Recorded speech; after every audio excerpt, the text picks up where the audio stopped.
ലോക എന്ന മലയാളത്തിലെ കുഞ്ഞു സൂപ്പർ ഹീറോ ചിത്രം 200 കോടിയും കടന്ന് മുന്നേറിക്കൊണ്ടിരിക്കുകയാണ്. അഭിമാനിക്കാം ഡൊമിനിക് അരുണിനും കല്യാണി പ്രിയദർശനും ദുൽഖർ സൽമാനും എല്ലാം. ഇനി 300 കോടിയിലേക്കുള്ള കുതിപ്പാണ്. ലോകയ്ക്ക് ഇനി വരും ദിവസങ്ങളിൽ തന്നെ ആ നേട്ടത്തിൽ എത്തിച്ചേരാൻ സാധിക്കും എന്ന് നമുക്ക് പ്രതീക്ഷിക്കാം. ലോക എന്ന ചിത്രത്തിൻ്റെ പല എലമെൻസും നമുക്ക് ചർച്ച ചെയ്യേണ്ടതുണ്ട്. ഈ ചർച്ചയിൽ എന്നോടൊപ്പം പങ്കെടുക്കുന്നത് ഹരികൃഷ്ണനാണ്. നമസ്കാരം ഹരി. ഓക്കെ, അപ്പോൾ ലോക എന്താ നമ്മുടെ മലയാളത്തിലുള്ള നാലാമത്തെ 200 കോടി എൻട്രി ആയിട്ട് ഇങ്ങനെ കടന്നു വന്നിരിക്കുകയാണ്. അതായത് മഞ്ഞുമൽ ബോയ്സിനും പിന്നെ എമ്പുരാനും തുടരും അതിനൊക്കെ ശേഷം ഇപ്പോൾ അടുത്ത് ലോക എങ്ങനെ 300 കോടി കടക്കുമോ? അല്ല, ഇതുവരെയുള്ള ബിസിനസ് വെച്ചിട്ട് അല്ലെങ്കിൽ ഇപ്പോൾ നടക്കുന്ന തിയേറ്ററുകളിലേക്ക് വരുന്ന ആളുകളുടെ കുത്തൊഴുക്ക് സത്യം പറഞ്ഞാൽ ഞെട്ടിപ്പിക്കുന്നതാണ്. കാരണം 14 ദിവസം കഴിയുന്നു റിലീസ് ചെയ്തിട്ട്. അതായത് കൃത്യം പറഞ്ഞാൽ രണ്ടാഴ്ചയായിട്ട് പോലും രാത്രി 12 മണിക്കും രാത്രി 1 മണിക്കുമുള്ള സ്പെഷ്യൽ ഷോകൾക്ക് വരെ കുട്ടികളെയും ഉൾപ്പെടെ ആണ് ഫാമിലി തിയേറ്ററിലേക്ക് വരുന്നത്. അതും ഒരു വർക്കിംഗ് ഡേ ആയിട്ട് പോലും, അതായത് അടുത്ത ദിവസം വർക്കിംഗ് ഡേ ആയിട്ട് പോലും കുട്ടികൾ ഉൾപ്പെടെയാണ്. അതാണ് എന്നെ ഞെട്ടിപ്പിക്കുന്നത്. കുട്ടികളെ ഉൾപ്പെടെ ഇതൊരു ഫാൻറ്റസി സൂപ്പർ ഹീറോ സിനിമ കാണിക്കാൻ വേണ്ടിയിട്ട് കുട്ടികളെ ഒത്ത് ഫാമിലി വരുമ്പോഴേക്കും അത് ഇപ്പോഴും കഴിഞ്ഞ ദിവസം ഞാൻ വീണ്ടും റീവാച്ച് നടത്തി. ആ സമയത്ത് പോലും അത് പോയത് എരീസ് ഓഡിയോ 1-ലാണ്. ആ സമയത്ത് പോലും ഹൗസ്ഫുള്ളായിരുന്നു തിയേറ്റർ. അപ്പോഴുണ്ടാകുന്ന കുത്തൊഴുക്ക് വെച്ച് ഞാൻ ഒരു കാര്യം പറയാം, ഇത് നിൽക്കാൻ പോകുന്നില്ല. കാരണം ഇതിപ്പോൾ OTT ബിസിനസ് ഡണ്ണാണ്, അല്ലെങ്കിൽ ഇത് ഒരു OTT റിലീസ് ഡേറ്റ് വരെ പ്രഖ്യാപിച്ച് കഴിഞ്ഞിട്ടുണ്ട്. ഇപ്പം സൂണർ ഓർ ലേറ്റർ ആയിരുന്നെങ്കിൽ ചിലപ്പോൾ നമുക്ക് വേണമെങ്കിൽ പറയാം ഇന്ന് അല്ലെങ്കിൽ നാളെ എന്നുള്ള രീതിയിലെങ്കിൽ. പക്ഷേ ഇപ്പോൾ അതുമല്ല സ്ഥിതി. ഇപ്പം ഇതിനൊരു OTT ഡേറ്റ് ഇതുവരെ അവർ പ്രഖ്യാപിച്ചിട്ടില്ല.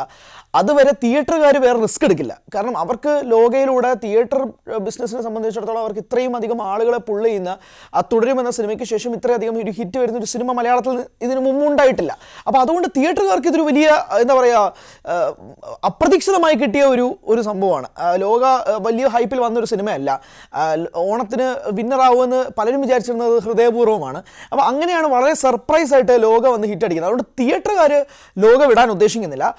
അതുകൊണ്ട് തന്നെ 300ലേക്ക് പോകും. അതിനകത്ത് തർക്കമൊന്നുമില്ല എന്നാണ് ഞാൻ മനസ്സിലാക്കുന്നത്. വളരെ വേഗത്തിൽ തന്നെ പോകുന്നൊരു പേസ് വെച്ചിട്ട് വർക്കിംഗ് ഡേയ്സിൽ പോലും, അപ്പം ഇനിയിപ്പോൾ വരാൻ പോകുന്ന ശനി ഞായറും ഒക്കെ നല്ല രീതിയിൽ തന്നെ ഇതിൻ്റെ ബുക്കിംഗ് തുടരാൻ സാധ്യതയുണ്ട്. അതുകൊണ്ട് തന്നെ ഇത് വേറൊരു കാര്യം എന്ന് പറഞ്ഞാൽ കേരളത്തിൽ മാത്രമല്ലല്ലോ, തമിഴ്നാട്ടിൽ തെലുങ്ക് ഓഡിയൻസ്, സൗത്ത് ഇന്ത്യയിൽ ഒട്ടാകെ തന്നെ ലോക തരംഗമാകുന്നു. തമിഴിൽ ആളുകൾ ഇത് ഏറ്റെടുക്കുന്നു, തെലുങ്ക് ഓഡിയൻസും സ്വാഭാവികമായും അത് ഏറ്റെടുക്കുന്നു. ഹിന്ദിയിൽ മാത്രമാണ് ഞാൻ വിചാരിക്കുന്നതിന് എനിക്ക് നേരെ ഒരു ഓപ്പോസിറ്റ് ആയിട്ട് വരുന്നത്. അവിടെ വേണ്ട രീതിയിൽ വിചാരിച്ചത്ര കളക്ഷൻ വന്നിട്ടില്ല നിലവിൽ വരെ. പക്ഷേ 300 കോടി ഉറപ്പായിട്ടും ലോക അച്ചീവ് ചെയ്യും എന്നാണ് എൻ്റെ കണക്ക് കൂട്ടൽ. ഇത് തന്നെ തമിഴിലിപ്പോൾ ഈ സിനിമ വന്നതിന് ശേഷം ഇപ്പോൾ തമിഴിലും ഈ പറഞ്ഞ പോലെ തെലുങ്കിലും പിന്നെ കന്നഡത്തിലും എല്ലാം വലിയ രീതിയിലുള്ള ഒരു റിസപ്ഷൻ ഈ സിനിമയ്ക്ക് കിട്ടുന്നു. അപ്പോൾ തന്നെ ഇതിന് ചില രീതിയിലുള്ള ഒരു തിരിച്ചടികൾ, വിമർശനങ്ങൾ വരുന്നു. തമിഴിൽ തന്നെ പലരും, പല ഭാഷാവാദികളൊക്കെ നമ്മുടെ മാവീരൻ പോലെയുള്ള സിനിമകളൊക്കെ റിലീസ് ചെയ്തിട്ട് അത് മൈൻഡ് ചെയ്യാത്ത തമിഴ് പ്രേക്ഷകർ ഒരു മലയാളം പടത്തിന് ഇങ്ങനെ ഇടിച്ചു കയറുന്നു. അതുപോലെ തന്നെ ബാംഗ്ലൂരിൽ നിന്ന് തന്നെയുള്ള വിമർശനം, ബാംഗ്ലൂരിനെ മോശമായി മലയാള സിനിമകൾ ചിത്രീകരിക്കുന്നു, ഇങ്ങനെയുള്ള കാര്യങ്ങളൊക്കെ വന്നിട്ടുണ്ട്. അപ്പോൾ കൂടുതൽ പേര് ചിത്രത്തിനെ അനുകൂലിക്കുമ്പോഴും ഒരുപാട് ഇങ്ങനെയുള്ള എതിർപ്പുകളും വരുന്നുണ്ട്. അതുപോലെ തന്നെ ഇപ്പോൾ ശിവകാർത്തികേയൻ്റെ പുതിയ ചിത്രം, ഇപ്പോൾ അതും നല്ല രീതിയിലൊരു ഓഡിയൻസിൻ്റെ പിന്തുണ ലഭിക്കുന്നുണ്ട്. അപ്പോൾ അതൊരു തിരിച്ചടിയാകുമോ? രണ്ട് ചോദ്യത്തിന് ഉത്തരം തരാം. ആദ്യം ഞാൻ രണ്ടാമത്തെ ചോദ്യത്തിന് പറയാം. മദ്രാസി ആക്ച്വലി നമ്മൾ വിചാരിച്ചതുപോലൊരു കളക്ഷൻ അല്ലേ ഇപ്പോൾ കിട്ടുന്നത്. മദ്രാസി അമരൻ പോലൊരു സിനിമ ശിവകാർത്തികേയൻ നടത്തി അതൊരു വലിയ ബ്ലോക്ക് ബസ്റ്ററായി മാറിയതിനു ശേഷം മദ്രാസി വന്നപ്പോഴേക്കും അതൊരു പ്യുവർ എൻ്റർടൈൻമെൻറ്റ് പാക്കേജ് വരുന്ന ഒരു സിനിമ, ഒരു ആവറേജ് ഫ്ലിക്ക് അത്രയാണ് എനിക്ക് സിനിമ കണ്ടപ്പോൾ തോന്നിയത്. സോഷ്യൽ മീഡിയയിലും അഭിപ്രായം അത് തന്നെയാണ്. പക്ഷേ ആ ഒരു ആവറേജ് ഫ്ലിക്ക് കൊണ്ട് ശിവകാർത്തികേയന് വേണ്ട രീതിയിൽ ഓഡിയൻസിനെ പുള്ള് ചെയ്യാൻ സാധിക്കുന്നില്ല. അതൊരു ചെറിയ ഡ്രോബാക്ക് അല്ല, അതൊരു വലിയ ഡ്രോബാക്കാണ്. അത് നമുക്ക് BMSൽ ഉൾപ്പെടെ അതിൻ്റെ ബുക്കിംഗ് സ്റ്റാറ്റസ് നോക്കുമ്പോഴും അല്ലെങ്കിൽ തമിഴ്നാട്ടിൽ ഉൾപ്പെടെ നമ്മൾ നോക്കുമ്പോഴും അത് മനസ്സിലാവുന്ന കാര്യം തന്നെയാണ്. മാത്രമല്ല ഇപ്പോൾ സൂചിപ്പിച്ചതുപോലെയുള്ള ഈ പ്രശ്നങ്ങൾ, ഇപ്പോൾ മാവീരനെ കൊണ്ടുവരുന്നു നമുക്കൊരു സൂപ്പർ ഹീറോ ഉണ്ടായിരുന്നു, അത് അന്ന് നോക്കാത്ത നിങ്ങൾ എന്തുകൊണ്ടാണ് മലയാളത്തിൽ നിന്ന് ഒരു സംഭവം വരിക എന്നുള്ളത്. മാവീരൻ ആ സമയത്ത് തമിഴ്നാട്ടിൽ ചർച്ച ചെയ്യപ്പെട്ട സിനിമയാണ്. അത് മുങ്ങിപ്പോയ സിനിമയല്ല, അത് ചർച്ച ചെയ്യപ്പെട്ട സിനിമയാണ്. പക്ഷെ അത് വേണ്ട രീതിയിൽ അപ്രീസിയേഷൻ കിട്ടിയോ ഇല്ലയോ എന്നുള്ളതിനെ പറ്റി രണ്ട് അഭിപ്രായങ്ങളുണ്ട്. അത് ഡിബേറ്റബിൾ ആണ്, ഞാൻ ഒരിക്കലും ഇല്ല എന്ന് പറയില്ല, അതൊരു ഡിബേറ്റബിൾ ടോപ്പിക്കാണ്. പക്ഷേ കന്നഡയിൽ അത് എനിക്ക് തോന്നുന്നു സാൻഡി മാസ്റ്റർ പറഞ്ഞ ഡയലോഗാണ് ഇവിടുത്തെ സ്ത്രീകളെ പറ്റി അങ്ങനെ ഒരു മോശം പരാമർശം ഇതുമായിട്ടുള്ളത്. അത് വേഫർ മാപ്പ് പറഞ്ഞ് കാര്യമാണ്. എനിക്ക് തോന്നുന്നു അവിടുത്തെ സ്ക്രീനുകളിൽ ചിലതൊക്കെ അത് മ്യൂട്ടായിട്ടുണ്ടെന്ന് തോന്നുന്നു. ഡയലോഗ് അതിനെ പറ്റി വ്യക്തമായ ധാരണ എനിക്കില്ല. പക്ഷേ ഇതുപോലെ പല സംസ്ഥാനങ്ങളിലും ഇതുപോലെ ഇപ്പോൾ തമിഴ്നാട്ടിൽ അവർക്കൊരു മലയാളി സിനിമ അക്സെപ്റ്റ് ചെയ്യാൻ കഴിയുക എന്നുള്ളൊരു ബുദ്ധിമുട്ടുണ്ടോ എന്ന് എനിക്കറിയത്തില്ല. ഇപ്പോൾ മഞ്ഞുമൽ ബോയ്സ് അവിടെ ഏകദേശം എനിക്ക് തോന്നുന്നു 65 കോടി രൂപയാണ് തമിഴ്നാട്ടിൽ നിന്ന് മാത്രം നേടിയത്. ആ സമയത്ത് അവർക്കൊരു തമിഴ് റെഫറൻസ് ഉണ്ട്. ഇപ്പോൾ ഗുണ കേവും ഗുണ എന്ന് പറഞ്ഞൊരു സിനിമയും ആ കമൽഹാസൻ്റെ ആ പാട്ടും അതെല്ലാം കൊണ്ട് അവരുടെ സിനിമയാക്കി തന്നെ അവർ മാറ്റി സ്വീകരിച്ച് വന്നു. അത് അൾട്ടിമേറ്റ്ലി മലയാള സിനിമയ്ക്ക് തന്നെ ഗുണം ചെയ്യുകയും ചെയ്തു. പക്ഷേ ഇവിടെ വരുമ്പോഴേക്കും അവർക്കൊരു അക്സെപ്റ്റൻസ് ഒരു ചെറിയൊരു വിഷയം വന്നിട്ടുണ്ട്. അത് എന്തുകൊണ്ടാണെന്ന് എനിക്ക് മനസ്സിലാവുന്നില്ല. അത് എന്താണ് അത് അക്സെപ്റ്റ് ചെയ്യാനുള്ളൊരു ബുദ്ധിമുട്ടാണോ? അപ്പോഴാണ് പല ഭാഷാവാദികൾ ഇങ്ങനെ വന്നിട്ടുള്ളത്. എന്തിനാണ് മലയാള സിനിമ ഇങ്ങനെ ആക്കുന്നത്? നിങ്ങൾക്ക് നമ്മുടെ നാട്ടിൽ സിനിമകളില്ലേ? ആ ഒരു തരത്തിലുള്ള തോട്ട്സ് പല ഒരു ഹാൻഡിലുകളിൽ നിന്ന് ഡിസ്കഷൻ ആയിട്ട് ഇങ്ങനെ വന്ന് കണ്ടിട്ടുണ്ട്. അതെ, സത്യമാണ്. അത് അങ്ങനെ ഒരു ഹാൻഡിലുകളിൽ നടക്കുന്നുണ്ട്. തമിഴിൽ പ്രത്യേകിച്ച് എന്തോ ഒരു വിരോധം എന്താണെന്ന് എനിക്ക് മനസ്സിലാവുന്നില്ല.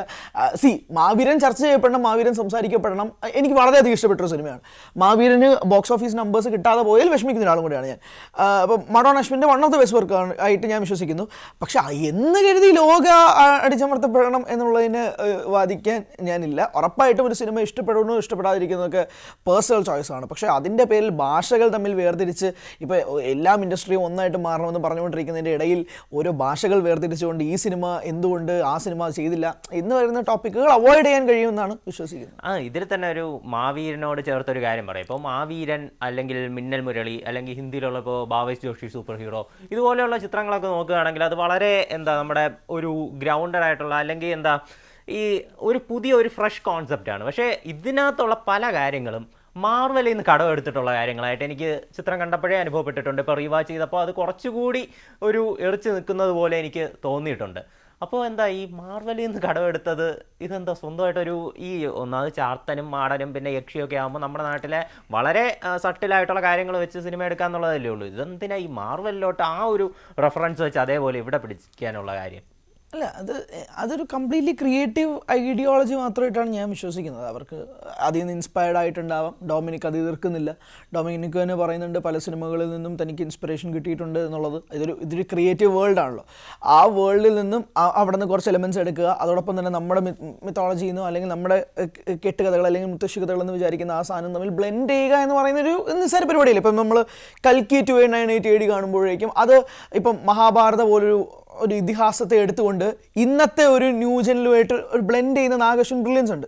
ഇപ്പം കൽക്കി വളരെയധികം ചർച്ച ചെയ്യപ്പെടാനുള്ള ഒരു പ്രധാനപ്പെട്ട കാരണങ്ങളിലൊന്ന് അത് ബ്ലെൻഡ് ചെയ്തെടുക്കുക എന്ന് പറയുന്ന നിസ്സാര പരിപാടിയല്ല. അത് ഇന്നത്തെ കാലത്തിലേക്ക് കൊണ്ടുവന്ന് അല്ലെങ്കിൽ ഫ്യൂച്ചറിസ്റ്റിക് കാലത്തിലേക്ക് മാറ്റി അത് കൊണ്ടെത്തിക്കുക എന്ന് പറയുന്ന ഒരു വിഷനാണ്. അതേപോലൊരു വിഷൻ ഓട്ടോമാറ്റിക്കലി ഇപ്പം നമ്മുടെ മുന്നിൽ ഇപ്പം നമ്മൾ തന്നെ എത്ര റെഫറൻസ് പോയിന്റുകൾ വയ്ക്കാറുണ്ട്. ഇപ്പോൾ ഒരു സിനിമ ഒരു സൂപ്പർ ഹീറോ സബ്ജക്റ്റ് നിങ്ങൾ എടുക്കുകയാണ്, ഉറപ്പായിട്ട് നമ്മൾ പല റെഫറൻസുകൾ എടുക്കും. ഇപ്പോൾ ഇന്ന ആൾക്ക് ഇത്ര വേഗത്തിൽ പോകാൻ പറ്റുന്നൊരു സ്പീഡാണോ, അപ്പോൾ അതാണ് അയാളുടെ സൂപ്പർ പവർ എങ്കിൽ വേറെ ഏതെങ്കിലും പടത്തിൽ എന്തെങ്കിലും എലിമെൻറ്റ്സ് ഒക്കെ ആഡ് ചെയ്യാൻ പറ്റുമെങ്കിൽ അതൊക്കെ കംപ്ലീറ്റ്ലി അവരുടെ ടേക്ക് മാത്രമാണ്. അവരുടേത് മൊത്തമായിട്ട് അടിച്ചു മാറ്റിയെന്നുള്ളൂ അത് ഞാൻ വിശ്വസിക്കുന്നില്ല. ഉറപ്പായിട്ടും ചില എലമെൻറ്റ്സ് ട്രേറ്റ്സ് ഇതൊക്കെ എടുത്തിട്ടുണ്ടാവാം. പക്ഷെ അതിനെ വെച്ചിട്ട് മാർവലുമായിട്ട് ബന്ധപ്പെട്ട് കമ്പയർ എനിക്ക് തോന്നുന്നില്ല. ഇതിലൊരു കാര്യം എന്ന് പറഞ്ഞാൽ ഇപ്പോൾ കൽക്കിയിലുള്ള ഇപ്പോൾ നമ്മൾ സീൻ ബൈ സീൻ നോക്കിക്കഴിഞ്ഞാലും അതിപ്പോൾ ആ ഫ്യൂച്ചറിസ്റ്റിക് ആയിട്ടുള്ള ആ കഥ നടക്കുന്ന ഇന്ത്യയിലാണ്. അതിലുള്ള പല എലമെൻറ്റുകളും നമ്മുടെ പുരാണത്തിൽ തന്നെ പറഞ്ഞിട്ടുള്ള പല കാര്യങ്ങളുടെ ഒരു ഫ്യൂച്ചറിസ്റ്റിക് ആയിട്ടുള്ള റീക്രിയേഷനാണ്. പക്ഷേ കൽക്കിയിലേക്ക് വരുമ്പോഴുള്ളൊരു കാര്യം എനിക്ക് തോന്നിയെന്ന് പറഞ്ഞാൽ ഇപ്പോൾ കല്യാണി പ്രിയദർശൻ്റെ കഥാപാത്രം മോബിയസിൻ്റെ അഡാപ്റ്റേഷനാണ് മാർവലിലുള്ള. അതുപോലെ തന്നെ ടൊവിനോയുടെ ചാത്തൻ എന്ന് പറഞ്ഞ കഥാപാത്രം അത് ലോക്കിയുടെ അതേ ക്യാരക്ടറിസ്റ്റിക്സും അതേ ഒരു മാജിക്കൽ പവേഴ്സും ഒക്കെ കൊണ്ടുവന്നിട്ടുണ്ട്. പിന്നെ ദുൽഖറിന്റെ കഥാപാത്രം മാർവലിലെ തന്നെ ബ്ലേഡുമായിട്ട് നല്ല സാമ്യമുണ്ട്. പിന്നെ മമ്മൂട്ടിയുടെ മൂത്തോൻ എന്ന കഥാപാത്രം അതിന്റെ മറ്റു കാര്യങ്ങളൊന്നും നമുക്ക് അറിയില്ല. എന്നാലും വെച്ചിട്ട് പ്രൊഫസർ എക്സിന്റെ നല്ല സാമ്യം. അങ്ങനെ ആണെങ്കിൽ അത് തന്നെ, അതാണ് ഞാൻ പറഞ്ഞത്. ഈ കൽക്കി പോലെയുള്ള ചിത്രത്തിൽ അത് വളരെ ഗ്രൗണ്ടഡ് ആയിട്ട് നമ്മുടെ പുരാണത്തിൽ പറഞ്ഞിട്ടുള്ള കാര്യം കുറച്ച് ഫ്യൂച്ചറിസ്റ്റിക് ആയിട്ട് കാണിക്കുന്നു. ഇതിൽ ചാത്തനും ഞാൻ കൽക്കി കമ്പയർ ചെയ്യാൻ വേണ്ടി പറഞ്ഞല്ലോ കേട്ടോ. ഞാൻ കൽക്കി കമ്പയർ ചെയ്യാൻ വേണ്ടി പറഞ്ഞല്ലോ. ഞാൻ പറഞ്ഞത് ഇതുപോലെ രണ്ട് ഐഡിയാസ് തമ്മിൽ ബ്ലെൻഡ് ചെയ്യുന്നതിന് ഒരു എക്സാമ്പിൾ പറഞ്ഞതേ ഉള്ളൂ. അല്ലാതെ അത് കോപ്പി അത് എടുത്തില്ല എലിമെന്റ്സ് ഇത് എടുത്തില്ല എലിമെന്റ്സ് അങ്ങനെയൊന്നുമല്ല ഞാൻ ഉദ്ദേശിച്ചത്. ഇതിലൊരു കാര്യം എന്ന് പറഞ്ഞാൽ നമ്മുടെ ഇപ്പോൾ അതില് നമ്മുടെ പുരാണത്തിലെ അതേ കാര്യങ്ങൾ തന്നെ ഫ്യൂച്ചറിസ്റ്റിക് ആയിട്ട് കാണിക്കുന്നു. പക്ഷെ ഇതിലെ പ്രശ്നം എന്ന് പറഞ്ഞാൽ ഈ യക്ഷിയും ചാത്തനും പിന്നെ ഈ ഈ എന്താ മാടനും അതുപോലെ ഒടിയൻ ഇതുപോലെയുള്ള കാര്യങ്ങൾക്കൊക്കെ നമ്മുടെ എന്താ ഇന്ത്യൻ മിത്തോളജി അനുസരിച്ച് അതിൻ്റെ ഒരു വളരെ അവർക്ക് അവരുടേതായിട്ടുള്ള ഒരു പരിപാടികളുണ്ട്, അവർക്ക് അവരുടേതായിട്ടുള്ള സൂപ്പർ പവറുകൾ, വളരെ വളരെ സട്ടിലായിട്ടുള്ള കാര്യങ്ങളുണ്ട്. പക്ഷേ ഇതിൽ കാണിച്ചിട്ടുള്ളത് ഒരു മാർവലിൽ നിന്ന് എടുത്തിട്ടുള്ള ഒരു പവേഴ്സാണ്. അത് സിനിമകൾ കാണുന്ന എല്ലാവർക്കും പെട്ടെന്ന് അതിലോട്ടായിരിക്കും ചിന്ത പോകുന്നത്. എന്തുകൊണ്ട് നമ്മുടെ ഇന്ത്യൻ രീതിയിൽ തന്നെ അത് ഉറച്ചു നിന്ന് എടുത്തില്ല? അതാണ് അതിലൊരു അത് ക്രിയേറ്റേഴ്സിന്റെ ആസ്പെക്ട് അല്ലേ, അവർക്ക് അതാണ് അവരുടെ ഫിലിം മേക്കിങ്ങിന് ആവശ്യപ്പെടുന്നത് എന്ന് അവർ തീരുമാനിക്കുകയാണെങ്കിൽ നമ്മൾ ചോദിക്കുന്നത് ശരിയല്ല. അത് അവരുടെ ക്രിയേറ്റിവിറ്റിയാണ്, അത് അവരുടെ വിഷനാണ്. അവർക്ക് അതിൽ നിന്ന് ഒരു റെഫറൻസ് പോയിന്റ് എടുക്കണം, അല്ലെങ്കിൽ അതിൽ നിന്നൊരു ട്രേറ്റ് എടുത്തു കഴിഞ്ഞാൽ ഇവിടുത്തെ ആളുകൾക്ക് അത് വർക്ക് ആവും. കാരണം അതുപോലുള്ള സിനിമകൾ ഇവിടെ നിന്ന് വിജയിപ്പിച്ചിട്ടുള്ളതാണ്, ഇവിടുത്തെ ആളുകൾക്ക് ഇഷ്ടപ്പെട്ടതാണ്. അപ്പോൾ അത് മോളിവുഡിലേക്ക് വന്ന് അത് വളരെ ഇപ്പം നമ്മുടേതാക്കി മാറ്റുന്ന, അല്ലെങ്കിൽ നമ്മുടെ ആക്ടേഴ്സ് അത് ചെയ്യുകയാണെങ്കിൽ അതിനകത്ത് വേറൊരു ഫീൽ കിട്ടും. അത് അവരുടെ ക്രിയേറ്റീവ് വിഷനല്ലേ, അത് നമുക്ക് ക്വസ്റ്റ്യൻ ചെയ്യാൻ താല്പര്യം ഉണ്ടെന്ന് ഞാൻ വിശ്വസിക്കുന്നില്ല. ഒബ്വിയസ്ലി അത് വർക്കായ എലമെന്റ്സ് ആണ്. ആ വർക്കായ എലമെന്റ്സ് ഇങ്ങോട്ട് എടുക്കുന്നതിൽ എന്താ തെറ്റ്? വർക്കായ എലമെന്റ്സ് ആണ്. അപ്പോൾ വർക്കായ സേഫ് ആയിട്ടുള്ള ഫോർമുലകൾ വെച്ച് വിജയം കണ്ടെത്താൻ ആയിക്കോട്ടെ. പക്ഷെ ഒരു 30 കോടി ബഡ്ജറ്റിൽ ഒരു ഫീമെയിൽ സെൻട്രിക് ആയിട്ട് മലയാളത്തിൽ നിന്ന് ഒരു സിനിമ പ്ലാൻ ചെയ്യുക, അത് വർക്ക്ഔട്ട് ചെയ്യുക, അത് എക്സിക്യൂട്ട് ചെയ്യുക, വളരെ ലോ ഹൈപ്പിൽ വന്ന് തിയേറ്ററുകളിൽ പ്രേക്ഷകരെ വിശ്വസിപ്പിച്ചുകൊണ്ട് മാത്രം സിനിമയിലേക്ക് വരിക, ഒരു ഫെസ്റ്റിവൽ സീസണിലേക്ക് അത് കൊണ്ടെത്തിക്കുക എന്ന് പറയുന്നത് നിസ്സാര പരിപാടിയല്ല. ഇപ്പം 30 കോടി മറ്റ് ഇൻഡസ്ട്രികളിലേക്ക് വരുമ്പോഴേക്കും അതൊരു ചെറിയ തുകയായിരിക്കാം. മലയാളത്തിൽ അതൊരു ഭീമമായ തുകയാണ്. ആ ഭീമമായ തുക റിസ്ക്കിയാണ്, ഓൾ റിസ്ക്കാണ്. ഞാൻ പറയുന്നത് ഇപ്പം നമ്മളൊരു സൂപ്പർ സ്റ്റാറിനെ വെച്ച് ചെയ്ത, അല്ലെങ്കിൽ സിനിമയൊന്നുമല്ല, ഇപ്പം അങ്ങനെ അവർക്ക് ബാങ്ക് സേഫ് ആക്കണം എന്നായിരുന്നെങ്കിൽ അവർക്ക് 2 ക്യാമിയോ വേണമെങ്കിൽ നേരത്തെ വെളിപ്പെടുത്താമായിരുന്നു, ഇല്ലേ? അങ്ങനെ ഇല്ലാതെ അവർ കല്യാണിയും നസ്ലിനെയും വെച്ച് തന്നെ ലീഡ് ചെയ്യിപ്പിച്ച് ഒരു വലിയ, ഇപ്പം നമ്മൾ തിയേറ്ററിലേക്ക് വന്നു കഴിഞ്ഞ് എനിക്ക് ഇപ്പോഴും ഓർമ്മയുണ്ട്, ഓപ്പണിംഗ് ടൈറ്റിൽ കാണിക്കുമ്പോൾ തന്നെ ഞാൻ ഞെട്ടിക്കഴിഞ്ഞു. അത് പിന്നീട് അവർ ആ വേൾഡ് ബിൽഡ് ചെയ്യുന്നതിൻ്റെ കൂട്ടത്തിൽ ആ ഞെട്ടൽ കൂടിയിട്ടേ ഉള്ളൂ. ആദ്യം തന്നെ ഇപ്പോൾ ആ ടൈറ്റിൽ കാർഡ് കാണുന്ന എല്ലാവർക്കും മനസ്സിലാവും, ആ ഡൊമിനിക് അരുൺ കാണിക്കുന്നത് വരെ ആ പൂർണ്ണമായ അവരുടെ ആ ഒരു 5 പാർട്ട് വിഷൻ അവർ അതിനകത്ത് എഴുതിയിട്ടുണ്ട്. ഇത് ജസ്റ്റ് ചുമ്മാ വന്നിട്ട് നമ്മളെ അടുത്തൊരു പാട്ടുമുണ്ട്, അല്ലെങ്കിൽ അടുത്തൊരു പാർട്ട് 3 ഉണ്ട്. ചില മലയാള സിനിമകളിൽ തന്നെ എനിക്ക് വളരെ വിഷമമുണ്ട് പറയുന്നില്ല, ചില മലയാള സിനിമകൾക്ക് ഒരു എൻഡിങ് കിട്ടാതെ വരുമ്പോഴേക്കും ചുമ്മാ ചെയ്യുന്ന ഒരു പരിപാടിയാണ് പാർട്ട് 2ലേക്ക് ലീഡ് എന്നും പറഞ്ഞിട്ട് പ്രേക്ഷകനെ ഒരുമാതിരി പൊട്ടനാക്കുന്ന രീതിയിലാക്കുക. എന്നിട്ട് പാർട്ട് 2 ഇല്ല, ഒരു തേങ്ങാക്കൊലയും. ഉദാഹരണമാണ് ആസിഫ് അലിയുടെ നമ്മുടെ തലവൻ എന്ന് പറഞ്ഞ പടം. പിന്നെ എന്താ എത്രയോ പടങ്ങളുണ്ട്. ഇപ്പം മമ്മൂട്ടിയുടെ തന്നെ ടർബോ എന്ന് പറഞ്ഞൊരു സിനിമയിലേക്ക് ഒരു ലീഡ് കൊണ്ടുവന്നിട്ടുണ്ട്, ആറാട്ടം എന്ന് പറഞ്ഞൊരു സിനിമയ്ക്ക് ലീഡ് ഉണ്ട്. അങ്ങനെ പല ലീഡുകളും പോയിട്ടുണ്ട് സെക്കൻഡ് പാർട്ടിലേക്ക് എന്ന് പറഞ്ഞിട്ട്. സെക്കൻഡ് പാർട്ട് ഉണ്ടോ? ഇല്ല, വരില്ല. ഇപ്പം ദിലീപ് ചിത്രമായ ബാന്ദ്ര, അതിനും ഒരു സെക്കൻഡ് പാർട്ട് ലീഡുണ്ട്. അത് ഇതുവരെ ബാക്കിയുള്ള ബിസിനസ്സുകളിൽ നടന്നിട്ടില്ല. അപ്പം ഞാൻ പറയുന്നത് അങ്ങനെ പല സിനിമകൾക്കും സെക്കൻഡ് പാർട്ട് വെറുതെ ഒരു ക്യൂവിന് വേണ്ടി ഇട്ട് കൊടുക്കും. ഇതങ്ങനെ അല്ലാണ്ട് ആ ഫുൾ വിഷൻ നമ്മുടെ പ്രേക്ഷകർക്ക് കാണിച്ചു തന്നിട്ടുണ്ട്. ഇപ്പം എന്താണ് അവരുടെ ഐഡിയ എന്നുള്ളത്. ഇപ്പം ഡൊമിനിക്കും റൈറ്ററായ ശാന്തി ബാലകൃഷ്ണനും പറഞ്ഞ പ്രധാനപ്പെട്ട കാര്യം എന്ന് പറഞ്ഞാൽ അവർക്ക് ഐഡിയ ഉണ്ട്, അതൊന്ന് സ്ക്രീൻ പ്ലേ ആക്കണം എന്നത് മാത്രമേ ഉള്ളൂ. ആൻഡ് മോർ ഓവർ ചാപ്റ്റർ 2 വേണ്ടി അത്രയധികം ആളുകൾ വെയിറ്റിംഗ് ഉണ്ട്. ഞാൻ പറയുന്നത് ഇപ്പം നാളെ ഇറക്കി കഴിഞ്ഞാൽ നാളെ കാണാൻ ആളുണ്ട്. അതാണ് അത്രയും ഹൈപ്പ് ഉണ്ട് ആ പടത്തിന്. അതിനി എക്സാജറേറ്റ് ചെയ്ത് ക്രിയേറ്റ് ചെയ്യേണ്ട ആവശ്യമൊന്നുമില്ല. ആൻഡ് മോർ ഓവർ ഇതൊരു വലിയ റിസ്ക് തന്നെയാണ്. ഇത്ര ഒരു ചെറിയ കളിയേ അല്ല. ഒരു 30 കോടി വെച്ചിട്ട് വളരെ ലിമിറ്റഡ് ആയിട്ടൊരു പ്രൊമോഷൻസ് മാത്രമാണ് അവർ നടത്തിയത്. അതിനുള്ള ഗട്ട്സ് എവിടെ നിന്നാണ് വന്നതെന്ന് എനിക്ക് ഇപ്പം നമ്മൾ റിസൾട്ട് വന്നതിന് ശേഷം ആലോചിക്കുമ്പോൾ, ഡൈസെക്ട് ചെയ്ത് ഓരോന്ന് ആലോചിക്കുമ്പോൾ എളുപ്പമാണ്. പക്ഷേ റിലീസിന് മുന്നേ എന്ത് വിഷനിലായിരിക്കാം അവർ തിയേറ്ററിലേക്ക് കൊണ്ടുവന്ന്, ഉറപ്പായിട്ടും ഇത് പ്രേക്ഷകർ സ്വീകരിക്കുമെന്നുള്ള 100% അവർക്കുണ്ടായിരുന്ന ഒരു കോൺഫിഡൻസ് തന്നെയാണ് ഇപ്പോൾ റിസൾട്ട് ആയിട്ട് പ്രതിഫലിക്കുന്നതാണ് ഞാൻ മനസ്സിലാക്കുന്നത്. ഇതിൽ തന്നെ ഇപ്പോൾ എന്താ ഈ മാർവലിൽ തന്നെ ഇപ്പോൾ ഒരു 10, 300 അല്ലെങ്കിൽ എന്താ ഒരു 1000കണക്കിന് കഥകളുണ്ട്. കാര്യം അത് 1940കളിൽ തുടങ്ങി പിന്നെ ഇന്നേ വരെ ഇറങ്ങിയിട്ടുള്ള എല്ലാ ഒരു കോമിക്സുകളുണ്ട്. അതായത് ആഴ്ച വെച്ച് അല്ലെങ്കിൽ ദിവസം വെച്ച് ഇറങ്ങിയിട്ടുള്ള കോമിക്സ്, അത്രയും കഥകളുണ്ട്. പക്ഷേ ഇത് ഈ പറഞ്ഞ പോലെ ശാന്തി ബാലകൃഷ്ണൻ്റെയും പിന്നെ ഡൊമിനിക് അരുണിൻ്റെയും ഒരു വിഷനാണ്. അവരുടെ രണ്ടുപേരുടെയും എന്താ ഇപ്പോൾ തലയിലൂടെ അവർ എഴുതി തിരക്കഥയാക്കുന്ന ഒരു സംഭവമാണ്. അപ്പോൾ ഇതിന് മാർവൽ പോലെ എന്താ ഒരു മറ്റ് കോംപ്ലിക്കേറ്റഡ് ആയിട്ടുള്ള സ്റ്റോറി ലൈൻസിലോട്ട് പോകാനൊക്കെയുള്ള ഒരു ലിമിറ്റേഷൻ ഇതിനില്ലേ, ഒരു പ്രശ്നം. അത് തന്നെയല്ലേ നമ്മുടെ പല ഇന്ത്യൻ ചിത്രങ്ങളും ഇങ്ങനെ സീക്വലുകളായിട്ട് അല്ലെങ്കിൽ യൂണിവേഴ്സ് ബിൽഡ് ചെയ്യുമ്പോഴും അത് നേരിടുന്ന പ്രശ്നം. ഇപ്പോൾ YRFൻ്റെ സ്പൈ യൂണിവേഴ്സ് നമുക്കറിയാം, അത് എവിടെയോ തുടങ്ങി ഇപ്പോൾ വാർ 2 ഒരു പരാജയമായി, എങ്ങോട്ടോ പോകുന്നു, ഒരു ഐഡിയയും ഇല്ലാതെ പോകുന്നു. അതുപോലെ തന്നെ ഇപ്പോൾ ലോകേഷിൻ്റെ ഇപ്പോൾ നമ്മുടെ LCU, അത് തന്നെ ലിയോ ഫോഴ്സ്ഫുള്ളി LCUവിനകത്ത് ഉൾപ്പെടുത്തിയ സിനിമയാണെന്ന് പറയുന്നു. അത് ഭയങ്കര ഇതാവുന്നു. പിന്നെ ആദ്യം വളരെ പ്രതീക്ഷയുള്ളതായിരുന്നു കോപ്പ് യൂണിവേഴ്സ്, ഇത് രോഹിത് ഷെട്ടിയുടെ. പക്ഷെ അത് അട്ടർ ഫ്ലോപ്പായിട്ട് ഇപ്പോൾ പോകുന്നു. ശരിക്കും എല്ലാവരും ഇന്ത്യയിൽ ഈ മാർവലിനെ കോപ്പി ചെയ്ത് ഒരു യൂണിവേഴ്സ് ബിൽഡിംഗ് നടത്താൻ ഉദ്ദേശിച്ച് ഫ്ലോപ്പായ അതേ പാതയിലേക്കാണോ ലോകയുടെയും ഒരു പോക്ക്, അല്ലെങ്കിൽ ആ റിസ്ക് ആണോ അവരെടുത്തിട്ടുള്ളത്? Too early to decide. നമ്മളിപ്പോൾ ഫസ്റ്റ് ചാപ്റ്റർ വന്നിട്ട് അത് വളരെ വലിയ സക്സസ് ആവുന്നു, അത് തിയേറ്ററിൽ കാണുന്നവർക്ക് അതിൻ്റെ മാജിക്കൽ ഓറ കിട്ടുന്നു, അതിൽ അവർ ഇപ്പോഴും സോഷ്യൽ മീഡിയയിൽ ട്രെൻഡിങ് ആയിട്ട് മാറുന്നു, കണ്ടവർ വീണ്ടും തിയേറ്ററിൽ പോയി കാണുന്നു. എനിക്ക് പരിചയമുള്ള എത്രയോ പേര് സെക്കൻഡ് വാച്ചും തേർഡ് വാച്ചും പോയി കണ്ടിരിക്കുന്നു. അതൊന്നും തള്ളല്ല.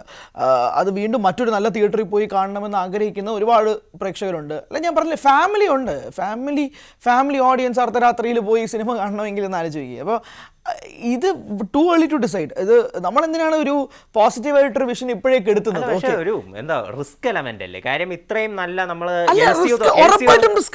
തുടങ്ങിയപ്പോൾ നമുക്കറിയാം വളരെ ഒരു എല്ലാവരും പ്രതീക്ഷയോടെ കാത്തിരുന്ന കാര്യമാണ് എന്ന് പറഞ്ഞാൽ ഇത്രയും ബ്രില്യൻ്റ് ആയിട്ടാണ് ലോകേഷ് ആ യൂണിവേഴ്സ് കൊണ്ടുവന്നത്. ഇപ്പോൾ കൈദി 2 എന്ത് അവസ്ഥയാണെന്ന് നമുക്കറിയില്ല, റോളക്സ് എന്ത് അവസ്ഥയാണെന്ന് അറിയില്ല, വിക്രം എന്ത് അവസ്ഥയാണെന്ന് അറിയില്ല, ലിയോ 2 വരുമെന്ന് ഒരു പ്രതീക്ഷയില്ല. അതുപോലെ തന്നെയാണ് കോപ്പി യൂണിവേഴ്സ്, അത് ഏറെക്കുറെ അതുപോലെ എന്താ ഇപ്പോൾ YRF സ്പൈ യൂണിവേഴ്സ്, അത് എന്താ അതും ഇപ്പോൾ അട്ടർ ഫ്ലോപ്പിലേക്ക് ഓരോന്നും നമ്മൾ സംസാരിച്ച് പോയി കഴിഞ്ഞാൽ സമയത്തിന്റെ പ്രശ്നമുണ്ട്. പക്ഷേ ഓരോന്നും സംസാരിക്കാൻ എനിക്ക് പ്രശ്നമില്ല. ഇപ്പോൾ LCUവിൻ്റെ ഏറ്റവും പ്രധാനപ്പെട്ട പ്രതിസന്ധി എന്താണ്? ഒന്ന് വിജയുടെ എക്സിറ്റ് ആണ്. വിജയ് പൊളിറ്റിക്സിലേക്ക് പോകുന്നതോടുകൂടി LCU താറുമാറായി.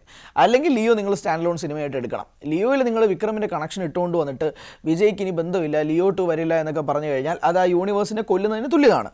പിന്നെ മാത്രമല്ല, കൂലിയുടെ പരാജയം അത് ലോകേഷിന് അടുത്ത ഒരു ഈ യൂണിവേഴ്സിലേക്ക് കൈവയ്ക്കാൻ വേണ്ടിയിട്ടുള്ള പ്രശ്നങ്ങൾ നിരവധി ഉണ്ടായിട്ടുണ്ട്. അതാണ് LCUവിൻ്റെ നിലവിലത്തെ അവസ്ഥ. അതുകൊണ്ടാണ് ലോകേഷ് അതിന് മുന്നേ വേറൊരു സിനിമയോ അല്ലെങ്കിൽ വേറെ എന്തെങ്കിലും പ്ലാൻ ചെയ്യണമെങ്കിൽ അതിൽ അത്ഭുതപ്പെടാനൊന്നുമില്ല. കൈദി 2 ഇനിയും നീളുമെന്നാണ് മനസ്സിലാക്കുന്നത്. ഇനിയിപ്പോൾ കോപ്പി യൂണിവേഴ്സിലേക്ക് വരുമ്പോഴേക്കും രോഹിത് ഷെട്ടി വളരെ രസകരമായിട്ട് ബിൽഡ് ചെയ്ത് വന്ന യൂണിവേഴ്സ് അവസാനം ഇറങ്ങിയ സിനിമ പരാജയപ്പെടുന്നു, അല്ലെങ്കിൽ അത് വേണ്ട രീതിയിൽ വർക്കാവുന്നില്ല എന്നതോടെ ആ യൂണിവേഴ്സ് തകരാറാവുന്നു. ഈ യൂണിവേഴ്സ് ബിൽഡ് ചെയ്യുമ്പോഴുള്ള പ്രശ്നം എന്താണ്?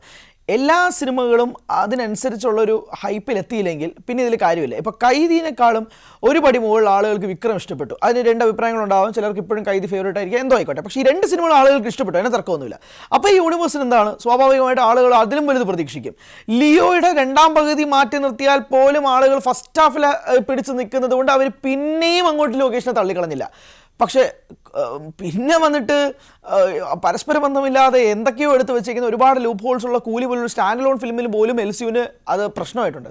കൂലിയും LCUവും തമ്മിൽ ഒരു ബന്ധമില്ല, എന്നിട്ട് പോലും കൂലിയുടെ പരാജയം കാരണം അത് LCUവിനെ ബാധിക്കും എന്നുള്ളതാണ് ആളുകളുടെ ചോദ്യം. അതോടെ ഡയറക്ടറിന് തന്നെ വല്ലാത്തൊരു ആശയക്കുഴപ്പത്തിൽ നിൽക്കുന്നൊരവസ്ഥയാണ്. അതുപോലെ തന്നെ ഇപ്പം പല യൂണിവേഴ്സുകളും സംസാരിച്ചതുപോലെ തന്നെ ഇപ്പം ഞാൻ പറയുന്നത് ഇവിടെ ലോക തുടങ്ങിയിട്ടേ ഉള്ളൂ. ചാപ്റ്റർ 1 വലിയ വിജയമായി. മലയാളത്തിൽ നിന്നൊരു യൂണിവേഴ്സ്, നമ്മൾ പോയിട്ട് തമിഴ്നാട്ടിലോ അവിടെ പോയിട്ട് ഇപ്പോൾ ലോകേഷ് വന്നാലേ മലയാള ഇൻഡസ്ട്രി ഉണരു. എന്തിനാണ് ഇപ്പം നമുക്ക്? ഞാൻ പറയുന്നത് നമ്മൾ ഭാഷാസ്നേഹം കൊണ്ടൊന്നും ഞാൻ പറയണമല്ല, പക്ഷേ മോളിവുഡ് ആസ് എൻ ഇൻഡസ്ട്രി വളരണം.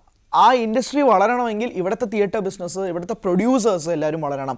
മാത്രമല്ല, ഇപ്പം ലോക പോലൊരു സിനിമ വരുമ്പോൾ, ദുൽഖറിനെ പോലൊരു കമ്പനി അത് ബാങ്ക് ചെയ്യുമ്പോൾ തെലുങ്കിലും തമിഴിലുമൊക്കെ പോയി അത് പോയി കാണിക്കുമ്പോൾ സ്വാഭാവികമായിട്ട് അവിടുത്തെ നിർമ്മാതാക്കൾ ഞെട്ടിയിരിക്കുകയാണ് ചെയ്യുന്നത്. കാരണം 30 കോടിക്ക് നിങ്ങൾക്കൊരു സിനിമ എടുക്കാം. ഇവിടെ ഗെയിം ചേഞ്ചർ എന്ന് പറഞ്ഞ രാംചരൻ്റെ പടത്തിന് 5 പാട്ടിന് അവർ ചിലവാക്കിയത് 75 കോടി രൂപയാണ്. 5 പാട്ടിന്. അതായത് ലോകം എടുത്ത് ബഡ്ജറ്റിൻ്റെ നേരെ ഇരട്ടിയിലും 15 കോടി കൂടുതൽ പോയി. ആ പൈസയുടെ പകുതിയുടെ ഭാഗം കൊണ്ട് ഇത് കാണുമ്പോൾ അസൂയയാണ്. അതാ പറഞ്ഞേ. അപ്പം അവിടുത്തെ പ്രൊഡ്യൂസേഴ്സ്, അപ്പോൾ നാച്ചുറലി നിങ്ങൾ ബിസിനസ് മൈൻഡിലൊന്നും ചിന്തിച്ച് നോക്കിയേ. ഹോംബാലെ മലയാളത്തിൽ വന്ന് ധൂമം പോലൊരു സിനിമ ചെയ്തു. സിനിമ ഇവിടെ പരാജയമായിട്ടുണ്ടെന്നത് വാസ്തവമാണ്. പക്ഷേ ഹോംബാലയ്ക്ക് അതൊരു ചെറിയ തുക മാത്രമാണ്. ധൂമം എത്ര പ്രൊഡക്ഷനിലാണ് എടുത്തെന്നുള്ളത് നമുക്ക് ലോജിക്കലി ആ സിനിമ കാണുമ്പോൾ തന്നെ മനസ്സിലാവും. അത് വലിയ ബഡ്ജറ്റിലുള്ള സിനിമയൊന്നുമല്ല. പക്ഷേ ബാക്കിയുള്ള പ്രൊഡ്യൂസേഴ്സിന് ഇങ്ങോട്ട് വരാനുള്ളൊരു എന്താ പറയുക, അവർക്കൊരു ആഗ്രഹം കൂടുകയല്ലേ. കാരണം അധികം പൈസയും ചിലവാക്കണ്ട. ഇവിടെ ക്രിയേറ്റീവായിട്ടുള്ള ഇവിടെ വിഷണറി ഡയറക്ടേഴ്സിൻ്റെ കയ്യിൽ പൈസ കൊടുത്തു കഴിഞ്ഞാൽ അവർക്ക് ലോക പോലൊരു മാജിക് ചെയ്ത് വെച്ചേക്കാൻ കഴിയുമെന്നുള്ളൊരു എക്സാമ്പിൾ അവർ തീർത്തു കഴിഞ്ഞു. അവർക്കാണെങ്കിൽ ബാക്കിയുള്ള സംസ്ഥാനങ്ങളിലെ പ്രൊഡ്യൂസേഴ്സിന് റിസ്ക്കും കുറവാണ്. കാരണം ഇത്രയും പൈസയും മുടക്കണ്ട. എന്നാൽ അവർക്കൊരു ഡു ഓർ ഡൈ സിറ്റുവേഷൻ പോലുമല്ല. അവർക്കൊരു എന്താ പറയുക, ഒരു ചൂതാട്ടം പോലെയാണ്. വേണമെങ്കിൽ ഇറക്കി വർക്കായില്ലെങ്കിൽ പോവാം. ഇപ്പം ഹോംബാല ചെയ്തതുപോലെ. ഞാൻ പറഞ്ഞ മനസ്സിലായില്ലേ? ഹോംബാല ഇവിടെ വന്നിട്ട് ഒരു ചൂതാട്ടം കളിച്ചാണ്. അത് വർക്കായില്ല, അവർ തിരിച്ചു പോയി. ഇതുപോലെ അതിനേക്കാളും പ്രൊഡക്ഷനിൽ അല്ലെങ്കിൽ അതിനേക്കാളും പൈസയിൽ ഇവിടെ വന്ന് പ്രൊഡ്യൂസ് ചെയ്യാൻ സിനിമാ നിർമ്മാണ കമ്പനികളുണ്ടെങ്കിൽ അത് ഇൻഡസ്ട്രി ഹെൽപ്പ് ചെയ്യല്ലേ, അത് മോളിവുഡിനെ ഹെൽപ്പ് ചെയ്യല്ലേ, ഇവിടുത്തെ താരങ്ങൾക്ക് വീണ്ടും എക്സ്പോഷർ കിട്ടുകയല്ലേ. പ്രേമലോല് പോയി നസ്ലൻ രാജമൗലിയുടെ മുന്നിൽ പോയി, ലോകയിലൂടെ നസ്ലൻ പോയി നാഗേഷിൻ്റെ മുന്നിൽ പോയി. ഞാൻ പറയുന്ന ഒരു ആർട്ടിസ്റ്റിന് കിട്ടാൻ പോകുന്ന ഇപ്പം ചന്തു സെല്ലിംഗുവർ മഞ്ഞുമൽ പോസ്റ്റിലൂടെ കമൽഹാസന് മുന്നിലെത്തി, ഇപ്പൊ ചന്തു വീണ്ടും പോയി നാഗേഷിന് മുന്നിലെത്ത്. ഞാൻ പറയുന്ന ഓരോ ആർട്ടിസ്റ്റുകൾക്ക് ഉണ്ടാകുന്ന ഗ്രോത്തിന്റെ വലിപ്പവും ഇവർക്ക് ചിലപ്പോൾ നാളെ മറ്റൊരു ഇൻഡസ്ട്രിയിൽ പോകാം, അല്ലെങ്കിൽ മറ്റൊരു ഇൻഡസ്ട്രിയിൽ ഇവർക്ക് ഓഫേഴ്സ് വരാം. ഇതെല്ലാം മോളിവുഡിനെ തന്നെയല്ലേ ബാധിക്കുന്നത് പോസിറ്റീവായിട്ട്. സോ അതെ, പക്ഷേ ഇതിന്റെ ഒരു കാര്യം എന്ന് പറഞ്ഞാൽ ഇപ്പോൾ മാർവലൊക്കെ ആണെങ്കിൽ നേരത്തെ പറഞ്ഞതുപോലെ ഒരു സിനിമ പരാജയപ്പെട്ട, ഇപ്പോൾ അവർക്ക് ഒരു ആൻഡ്മാൻ ആൻഡ് ദ വാസ്പ് ക്വാണ്ടമാനിയ പരാജയപ്പെട്ട, അത് സേവ് ചെയ്യാനായിട്ട് ഒരു guardians of the Galaxy volume 3 ഉണ്ട്. പക്ഷേ ഇവിടെ ഹരി നേരത്തെ സൂചിപ്പിച്ചതുപോലെ തന്നെ പല യൂണിവേഴ്സ് ബിൽഡിങ്ങിലുള്ള പ്രശ്നം എന്ന് പറഞ്ഞാൽ ഒരു സിനിമ പരാജയപ്പെട്ട അടുത്ത സിനിമ കുറച്ചുകൂടെ ഗംഭീരമാക്കാനുള്ള ആത്മവിശ്വാസം അതിന്റെ ക്രിയേറ്റേഴ്സിനാണെങ്കിലും പ്രൊഡ്യൂസർമാർക്കാണെങ്കിലും ആക്ടേഴ്സിനാണെങ്കിലും എല്ലാവർക്കും നഷ്ടപ്പെടുകയാണ്. ഇപ്പോൾ ലോകയ്ക്കാണെങ്കിലും ഏതെങ്കിലും ഒരു ചിത്രം കുറച്ച് അണ്ടർ പെർഫോം, ഇപ്പോൾ 5 ചിത്രങ്ങളുടെ പാട്ടാണെന്നാണ് കേൾക്കുന്നത്, ഏതെങ്കിലും ഒരു ചിത്രം കുറച്ചൊന്ന് അണ്ടർ പെർഫോം ചെയ്തു കഴിഞ്ഞാൽ അടുത്ത ചിത്രം എടുക്കാനായിട്ടുള്ള ഒരു ധൈര്യം ഇവർക്കുണ്ടാവുമോ? ഇപ്പോൾ അല്ലെങ്കിൽ പല യൂണിവേഴ്സുകളും പോലെ മുങ്ങിപ്പോകുമോ? ഇല്ല, റിസ്ക് ആണ്, ഉറപ്പായിട്ട് റിസ്ക് ആണ്. അല്ലെങ്കിൽ അത്രയും സേഫായിട്ട് കളിക്കേണ്ടി വരും. ഞാൻ പറയുന്ന അതാ ഞാൻ പറയും പ്രൊഡക്ഷൻ്റെ വൈസ് അതിനകത്ത് ഇപ്പോൾ ലോകയിലുണ്ടായിരുന്ന ഈ ഭീകരമായ സക്സസ് അതിനെനിക്ക് തോന്നുന്നു കുറച്ചുകൂടെ അവർക്കൊരു കോൺഫിഡൻസ് കൊടുത്തിട്ടുണ്ട്. ആസ് ദുൽഖർ സെഡ്, ഇതിൻ്റെ പൈസയുടെ കിട്ടുന്ന എല്ലാ രീതിയിലുമുള്ള പ്രോഫിറ്റും പോകുന്നത് ഇതിൻ്റെ ബാക്കി ചാപ്റ്റേഴ്സിന് യൂസ് ചെയ്യാൻ വേണ്ടിയിട്ടുള്ളതാണ് അദ്ദേഹം പറഞ്ഞ വാചകമാണ്. ഇപ്പം ഞാൻ പറയട്ടെ, അങ്ങനൊരു സാധനത്തിൽ ഇവിടെ 100% എഫിഷ്യൻ്റ് ആയിട്ടൊരു റിസൾട്ട് കിട്ടുമ്പോൾ സെക്കൻഡ് ചാപ്റ്ററിൽ അവർക്ക് പൈസ മുടക്കുന്നതിൽ വേറെ പ്രശ്നം ഉണ്ടാകത്തില്ല. ഇനി വിഷൻ എങ്ങനെയാണ് ആളുകൾ സ്വീകരിക്കുക എന്നുള്ളതിൽ എനിക്ക് യാതൊരു ഉറപ്പുമില്ല. സെക്കൻഡ് ചാപ്റ്റർ ഇപ്പോൾ മോശമാവാം, നല്ലതാവണമെന്ന് ഞാൻ വിശ്വസിക്കുന്നു, പ്രാർത്ഥിക്കുന്നു. പക്ഷേ ഈ ഒരു പ്രശ്നമുണ്ട്. ഇപ്പം നമ്മൾ അവെഞ്ചേഴ്സ് അല്ലെങ്കിൽ മാർവലിലെ കാര്യങ്ങളൊക്കെ പറയുമ്പോഴേക്കും അവർക്ക് കുറേ വർഷങ്ങളുടെ ലൈനപ്പ് ഉണ്ട്. ഇപ്പം മാഡോക് ഫിലിംസ് ഇപ്പോൾ ഒരു യൂണിവേഴ്സ് ബിൽഡ് ചെയ്യുമ്പോഴേക്കും അവർക്ക് ഇപ്പം ഞാൻ പറയുന്നത് നരസിംഹയുടെ കാര്യങ്ങളൊക്കെ ഹൊറർ യൂണിവേഴ്സ് 3 യൂണിവേഴ്സ് അല്ല, ഞാൻ പറഞ്ഞ ഹൊറർ യൂണിവേഴ്സിൽ ഇപ്പോൾ ഒരു ആനിമേഷൻ്റെ യൂണിവേഴ്സ് എന്ന് പറയുന്നല്ലോ, അത് ഉൾപ്പെടെ അവർക്കൊരു സീരീസ് ഉണ്ട് 2037 വരെ 35 വരെയുള്ള ഒരു കാര്യം അവർക്ക് സെറ്റാണ്. നമുക്കങ്ങനെയല്ല, നമ്മളൊരു വളരെ ചെറിയൊരു ഇൻഡസ്ട്രിയാണ്. ഇത് ഡു ഓർ ഡൈ സിറ്റുവേഷൻ തന്നെയായിരുന്നു. അപ്പം ഞാൻ പറയുന്നത് ചാപ്റ്റർ 1 ഇതേ ഡു ഓർ ഡൈ സിറ്റുവേഷൻ ആയിരുന്നു, ചാപ്റ്റർ 2 ഇതേ ഡു ഓർ ഡൈ സിറ്റുവേഷൻ വരും. പക്ഷേ ഇവർ കുറച്ചുകൂടെ ഇത്തവണ ഫോക്കസ്ഡ് ആയിരിക്കും, ഇത്തവണ കുറച്ചുകൂടെ അവർ കോൺഷ്യസ് ആയിരിക്കും. കാരണം ആളുകൾ ഒരുപാട് എക്സ്പെക്ട് ചെയ്യുന്നുണ്ട്, ഒരുപാട് എക്സ്പെക്ടേഷൻ ഹൈ ആണ്. അപ്പോൾ അതുകൊണ്ട് തന്നെ അതിനനുസരിച്ച് അവർ വർക്ക് ചെയ്യും എന്നുള്ളത് വന്നു കഴിഞ്ഞാൽ പിന്നെ ഓട്ടോമാറ്റിക്കലി പോസിറ്റീവ് റിസൾട്ട് വരും. അതെ, എന്തായാലും ഇപ്പോൾ ലാസ്റ്റ് കൺക്ലൂഡ് ചെയ്യാൻ വേണ്ടി പറയാം. ഇപ്പോൾ ഈ ലോക എന്ന് പറയുന്ന ചിത്രം, ഇപ്പോൾ ഞാൻ കുറച്ച് ചില കാര്യങ്ങളൊക്കെ പറഞ്ഞെങ്കിലും ലോക എനിക്കും ഇഷ്ടപ്പെട്ട ചിത്രമാണ്, ഞാനും രണ്ടാമത് റീവാച്ച് ചെയ്തിരുന്നു. അത് തന്നെ ഇപ്പോൾ ഈ നമ്മുടെ ഇന്ത്യയിലുള്ള വളരെ ഗ്രൗണ്ടഡ് ആയിട്ടുള്ള അവതരിപ്പിക്കാവുന്ന പല എലമെൻസും ഈ കുറച്ച് മാർവൽ റെഫറൻസ് എടുത്ത് എനിക്ക് അത്ര ഇഷ്ടപ്പെട്ടില്ല. അത് മാറ്റി നിർത്തി കഴിഞ്ഞാൽ എനിക്ക് പൂർണ്ണമായിട്ടും ഇഷ്ടപ്പെട്ട സിനിമയാണ്. ഇങ്ങനെ കുറച്ചുകൂടി ഗ്രൗണ്ടഡ് ആയിട്ട് അത് പോയി കഴിഞ്ഞാൽ രസമായിരിക്കും എന്നാണ് എനിക്ക് ഈ ഒരു യൂണിവേഴ്സിനെ പറ്റിയിട്ടുള്ള പ്രതീക്ഷ. എനിക്ക് എന്താണ്? അല്ല, എനിക്ക് പേഴ്സണലി എനിക്കും വളരെ ഇഷ്ടപ്പെട്ടാണ്. ഞാൻ 2 തവണ തിയേറ്ററിൽ പോയി കണ്ടതാണ്. പക്ഷേ എനിക്ക് അതിനേക്കാൾ ഞാൻ ഇതിൻ്റെ മാർക്കറ്റിനെ കുറിച്ച് മാത്രം ചിന്തിക്കുന്ന ഒരാളാണ്. ഇപ്പോൾ ഓട്ടോമാറ്റിക്കലി ഇപ്പോൾ ഓഡിയൻസിന് ഇഷ്ടപ്പെട്ട് കഴിഞ്ഞാൽ ഓഡിയൻസ് തിയേറ്ററിലേക്ക് വരും. ആൻഡ് അത് തിയേറ്ററിൽ ഡിമാൻഡ് ചെയ്യുന്നൊരു സംഭവമാണെങ്കിൽ ഇതിൻ്റെ മാർക്കറ്റ് ഇൻക്രീസ് ആവും. എപ്പോഴും മോളിവുഡ് നേരിടുന്നൊരു സംഭവം മാർക്കറ്റ് ഒന്ന് വൈഡൻ ചെയ്യാനുള്ള ഒരു പാടാണ്. പക്ഷേ ഇത് വരുമ്പോഴേക്കും മാർക്കറ്റ് വൈഡൻ ആവും. ഞാൻ പറയുന്ന പോലെ പ്രൊഡ്യൂസേഴ്സ് ഇങ്ങോട്ടേക്ക് വരും, ഇൻഡസ്ട്രി വലുതാവും. നമ്മളൊരു വളരെ കുഞ്ഞ് ഇൻഡസ്ട്രിയാണ്, കണ്ടന്റ് വൈസ് വലുതാണ്, പക്ഷേ പൈസ കൊണ്ട് നമ്മൾ ദരിദ്രരാണെന്ന് പറയുന്നത് പോലെ ആ പേരുദോഷം മാറ്റണം. അതൊരു പേരുദോഷം തന്നെയാണ്. കാരണം ഇത്രയും ഇൻഡസ്ട്രികൾ നമ്മൾ വിചാരിച്ചിരുന്ന കന്നഡ പോലുള്ള ഇൻഡസ്ട്രി ഒരു KGF വന്നപ്പോഴേക്ക് എത്ര നിർമ്മാതാക്കളാണ് അവിടെ വരുന്നത്. ഇപ്പം നമ്മൾ കണ്ടന്റ് വൈസ് പറയുന്നതായാലും അവിടെ ഇറക്കുന്ന പൈസയുടെ തുകയായാൽ പോലും അവരിറക്കുന്നുണ്ട്. ഇല്ല, ഞാൻ പറയുന്നത് അവരുടെ പ്രൊഡക്ഷൻ ഇപ്പോൾ കന്നഡ സിനിമകളുടെ മുന്നത്തെ സിനിമകളുടെ എണ്ണവും നിലവിലത്തെ കന്നഡ സിനിമകളുടെ പ്രൊഡക്ഷൻ്റെ എണ്ണവും ഡിഫറെൻ്റ് ആണ്. അവരുടെ പ്രൊഡക്ഷനെ അവർ കൂട്ടിയിട്ടുണ്ട്. അത് അവർക്ക് ഉണ്ടാകുന്നത് ഓഡിയൻസ് തിയേറ്ററുകളിലേക്ക് വരുമെന്നുള്ളൊരു ആത്മവിശ്വാസത്തിൻ്റെ പുറത്താണ്. ഈ പ്രൊഡക്ഷൻ കൂട്ടുന്നത് കന്നഡയ്ക്ക് അതുപോലെ തന്നെ ഇപ്പം സാൻഡൽവുഡിൽ ഇറങ്ങിയിരുന്ന സിനിമകളുടെ എണ്ണവും 2014 to 2024 തമ്മിൽ വലിയ വ്യത്യാസമുണ്ട്. 2019 to 2024 നല്ല വ്യത്യാസമുണ്ട്. അതുപോലെ തന്നെയാണ് ഇവിടെയും പറഞ്ഞത്. അപ്പോൾ ഇവിടെ ഞാൻ പറയുന്നത് ഇവിടെ സിനിമകളുടെ എണ്ണം കൂടുന്നുണ്ട്, പക്ഷേ അതിൽ എത്ര നല്ല കണ്ടൻസ് ഉണ്ട്, എത്ര മോശം കണ്ടൻസ് ഉണ്ടെന്ന് അറിയില്ല. നല്ല കണ്ടൻസ് മാത്രമാണ് നമ്മുടെ പല ഇന്ത്യയിലെ റിവ്യൂവേഴ്സ് അറിയുന്നത്. അതുകൊണ്ടാണ് അവർ പലരും മലയാളം ഇൻഡസ്ട്രിയെ പുകഴ്ത്തുന്നത്. അതല്ലാതെ മോശമായി പോകുന്ന ഒരുപാട് സിനിമകൾ ഇവിടെ ഉണ്ട്, അത് അവരുടെ കണ്ണിൽ പെടുന്നില്ല എന്നുള്ളതാണ്. പക്ഷേ ഇവിടെ ഇതുപോലുള്ള ഞാൻ പറയുന്നത് നല്ല കണ്ടൻസിനോടൊപ്പം തന്നെ, നല്ല ലോ ബഡ്ജറ്റ് കണ്ടൻസിനോടൊപ്പം തന്നെ ഹൈ ബഡ്ജറ്റ് കണ്ടൻസും വരണം. എന്നാൽ മാത്രമേ ഇൻഡസ്ട്രി വളരുള്ളൂ. അല്ലാതെ നമ്മൾ കണ്ടന്റ് മാത്രം ഫോക്കസ് ചെയ്തൊരു 4 കോടി രൂപയ്ക്ക് സിനിമ എടുത്തു കഴിഞ്ഞാൽ അതിനോട് എനിക്ക് താല്പര്യമില്ല. 40 കോടിക്ക് എടുക്കേണ്ട സിനിമയാണെങ്കിൽ നിങ്ങൾ 4 കോടിക്ക് ചുരുക്കുന്നത് ആ കണ്ടന്റിനോട് ചെയ്യുന്ന ദ്രോഹമാണ്. 40 കോടിയുടെ ബഡ്ജറ്റ് ആണെങ്കിൽ നിങ്ങൾ 40 കോടിയും കാണും. ഇപ്പോൾ 30 കോടിയുടെ ലോകം നമുക്ക് ആ സ്ക്രീനിൽ കാണാം, 30 കോടി നിങ്ങൾ സ്ക്രീനിൽ കാണാം ഓർ മോർ. അതാണല്ലോ സിനിമയുടെ ഏറ്റവും വലിയ പോസിറ്റീവ് ഫാക്ടർ. പക്ഷേ സ്റ്റിൽ മലയാളത്തിൽ ചില പ്രൊഡ്യൂസർമാർ പറഞ്ഞുകൊണ്ടിരിക്കുന്നു ആക്ടേഴ്സും ടെക്നീഷ്യൻസും ഞങ്ങൾ പറയുന്ന ബഡ്ജറ്റിൽ സിനിമ എടുക്കണം, ഞങ്ങൾ പറയുന്ന ബഡ്ജറ്റിൽ ഒതുക്കണം എന്ന് പറയും. എൻ്റെ വിശ്വാസം മറ്റ് ഇൻഡസ്ട്രികളെ വെച്ച് അപേക്ഷിച്ച് ഇവിടെ ഏറ്റവും കൂടുതൽ ലീനിയൻ്റ് ആയിട്ട് സിനിമ ചെയ്യുന്ന ആക്ടേഴ്സാണ് നമുക്കുള്ളത്. ഇപ്പം പ്രൊഡ്യൂസർ വന്നൊരു കഷ്ടത പറയുകയാണെങ്കിൽ ഓക്കെ ശരി അങ്ങനെ നമുക്ക് കുറയ്ക്കണമെങ്കിൽ കുറയ്ക്കാം എന്ന് പറയുന്ന ആർട്ടിസ്റ്റുകളാണ് ഇവിടെ ഉള്ളത്. കാരണം പേഴ്സണൽ ആയിട്ട് എനിക്ക് പരിചയമുള്ളതും അല്ലാത്തതായിട്ട് നമുക്ക് കിട്ടുന്നത്. മോളിവുഡ് പോലെ ഇനി ആർട്ടിസ്റ്റുകൾ ശരി ഇടയ്ക്കിടയ്ക്ക് ഇതുപോലുള്ള ആർട്ടിസ്റ്റുകളുടെ തുക കൂടുതൽ അല്ലെങ്കിൽ അതൊക്കെ നമ്മൾ ചർച്ചാ വിഷയമാക്കേണ്ടതാണ്. But comparing to other industries ഏറ്റവും കൂടുതൽ പ്രൊഡ്യൂസേഴ്സിൻ്റെ വിഷമം മനസ്സിലാക്കി നിൽക്കുന്ന ആർട്ടിസ്റ്റുകളാണ് ഇവിടെ ഉള്ളതെന്നാണ് ഞാൻ മനസ്സിലാക്കുന്നത്. അതുകൊണ്ട് തന്നെ അതൊരു വലിയ ചീത്തപ്പേരായിട്ട് തന്നെ നിൽക്കുന്നതാണ്. ബട്ട് ഉറപ്പായിട്ടും ലോക പോലുള്ള സിനിമകൾ വരണം, ഈ ചാപ്റ്റേഴ്സ് വൈഡൻ ആവണം, അത് കൂടുതൽ ആളുകളിലേക്ക് എത്തണം, മറ്റ് ഇൻഡസ്ട്രികൾ സംസാരിക്കണം. ഇപ്പം തേജ സജ്ജ കഴിഞ്ഞ ദിവസം മിറയുടെ പ്രസ് മീറ്റിൽ പറഞ്ഞൊരു കാര്യമുണ്ട്. മറ്റ് ഇൻഡസ്ട്രികളിലെ സൂപ്പർ ഹീറോസും ഇപ്പോൾ ഹനുമാനും ലോകയും ഒക്കെ വന്നിട്ട് ഒരു യൂണിവേഴ്സായിട്ട് ക്രിയേറ്റ് ചെയ്യണം.